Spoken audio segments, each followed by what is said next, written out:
जब मान्यवर श्री कांशीराम जी जीवित थे और हरियाणा प्रदेश में आते थे, आप लोग बड़े दुखी थे कि हमारे पास रोटी रोजी के साधन नहीं है, हमारे पास खेती करने के लिए ज़मीन नहीं है। तो उस समय आप लोग एक नारा लगाते थे कि जो ज़मीन सरकारी है वो ज़मीन हमारी है। आप लोग एक नारा लगाते थे, लेकिन वो नारा आपका पूरा नहीं हो पा रहा था हरियाणा में। और ये कब होगा? जब आपकी सरकार बनेगी।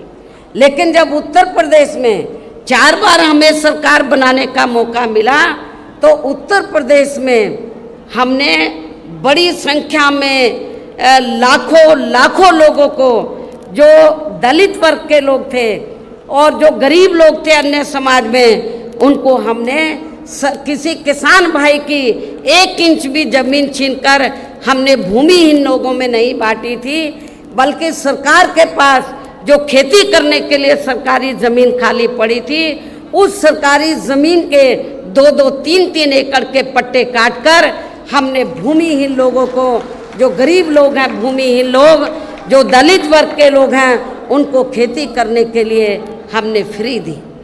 और इतना ही नहीं, आपको ये भी मालूम है कि जहाँ पर दलित बस्तियाँ होती हैं तो वहाँ जाते ही मालूम पड़ जाता है हर गाँव में, गांव देहात में, कि यहाँ पर दलित वर्ग के लोग रहते हैं।